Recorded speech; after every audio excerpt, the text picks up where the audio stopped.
we're going to be letting X be the number of employees out of 15 who would like to enroll in either the Infocom or the financial program.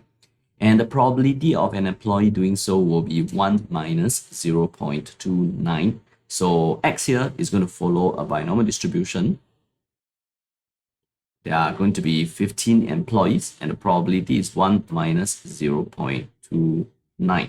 So we are looking at X as one that follows a binomial distribution. Out of the number of trials is 15, the probability of success is going to be 0.71.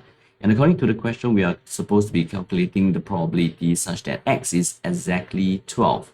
And pressing this into the calculator, we will get a probability of 0.182.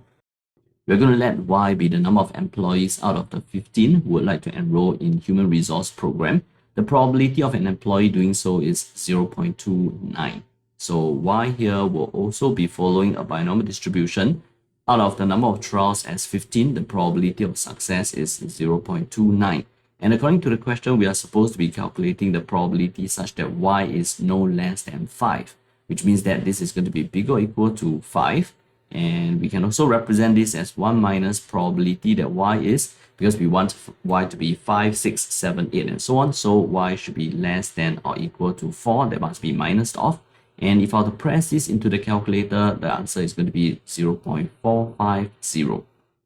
We're letting W be the number of employees out of 4 who would like to be enrolled in the financial program. So W here is also going to be following a binomial distribution. The number of trials is 4. The probability of success, 100p%, represents a probability of P.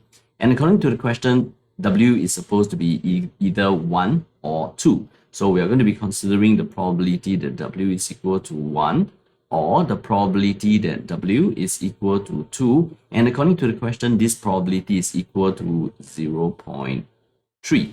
Then applying the formula for binomial distribution, probability that W is equal to 1 will be 4 choose 1. And the probability of success to the power of 1, the probability of failure, which is 1 minus P, to the power of 4 minus 1. Or this will be 4 choose 2. Then P to the power of 2, 1 minus P to the power of 4 minus 2. This is equal to 0.3. 4 choose 1, this is 4. Then we have P. Then 1 minus P to the power of 4 minus 1, this is 3. 4 choose 2 is 6. Then P square. Then 1 minus P to the power of 4 minus 2, this is 2. It is equal to 0.3, but I'm going to try to use graph to solve the equation. So I'm going to bring 0.3 over to the left-hand side so that I need to just draw one graph. And it is a graph of the left-hand side. And this graph that I've drawn on my graphing calculator, it looks like this.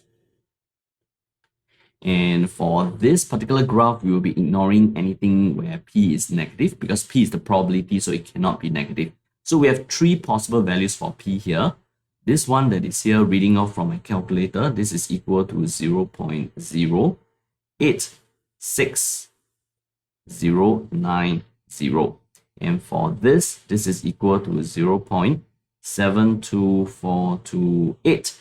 And this is equal to 1.1979. So P can be either 0.0861 or P can be equal to 0.724. And actually this is not possible.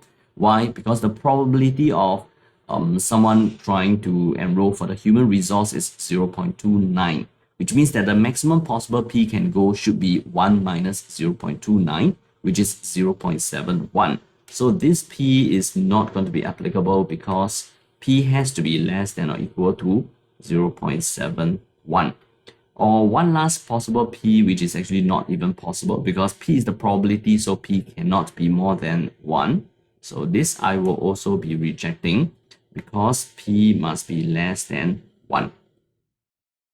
Okay, so we are going to be left with just one P. My final answer is when P is equal to 0.0861.